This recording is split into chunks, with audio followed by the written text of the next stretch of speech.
Uma cidade em pleno desenvolvimento no Cerrado, ruas tranquilas durante o dia, mas que à noite, quando o sol dava lugar à lua, é que a boemia ganhava espaço, revelando um mundo de cassinos, prostíbulos e casas de dança.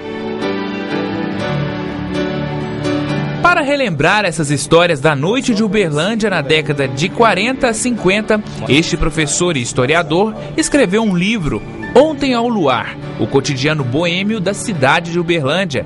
Ele ouviu depoimentos e cruzou as informações ouvidas com os registros de jornais da época.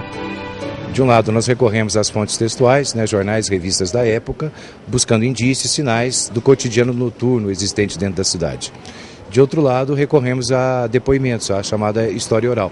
Assim sendo, entrevistamos 9 pessoas, dessas 9, 4 eram, ou ainda são, brancas e 5 negras. Tentando verificar aí qual que era o cotidiano noturno da cidade, entre aspas, com a alta boemia, e com a chamada baixa boemia. São histórias que revelam um passado de uma cidade do interior com características bem modernas para aquele período. As noites uberlandenses se caracterizavam por uma efervescência. Haja vista que existiam aqui bares, restaurantes, clubes, cassinos, bordéis, que atraíam para cá um grande contingente de pessoas, não só da região, assim como de outros estados. Em pleno centro, uma cidade cabaré, lugares que hoje se tornaram posto de gasolina, edifícios residenciais e comércios já fizeram parte de uma história para lá de apimentada.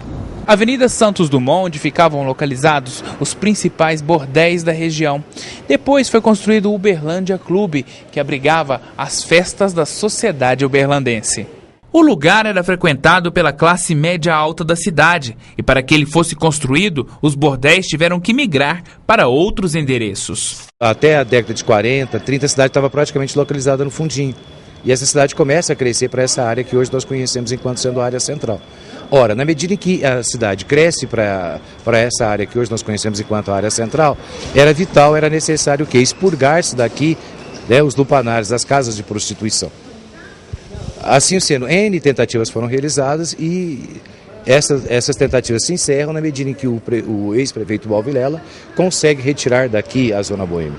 E essa Zona Boêmia foi transferida para 2 novos locais. A Rua Sem Sol, hoje Engenheiro Azelli, a Rua Uberaba, hoje Joaquim Cordeiro.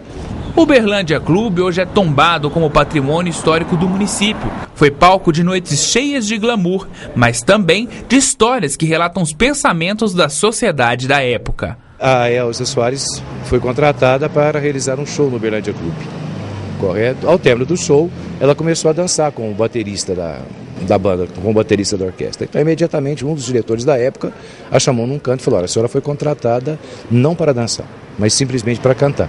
Sim, negros e brancos não se divertiam nos mesmos lugares e, às vezes, nem dividiam as mesmas calçadas.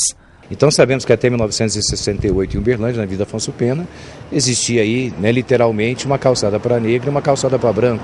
O footing na Praça Tubal Vilela também obedecia a essa divisão.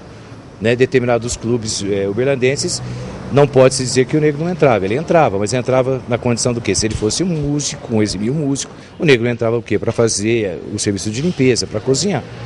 Nesse sentido, Ontem ao Luar também propõe reflexões. Só que observamos hoje o quê? Que essa área da Santos Dumont, Pedro Bernardes, Floriano Peixoto é uma área, é uma área boêmia, cheia de bares, de restaurantes, de boates e assim sucessivamente. Coincidentemente também observamos o quê? Na Cesar Alvim, com a João Naves de Ávila, hoje é um ponto de travesti.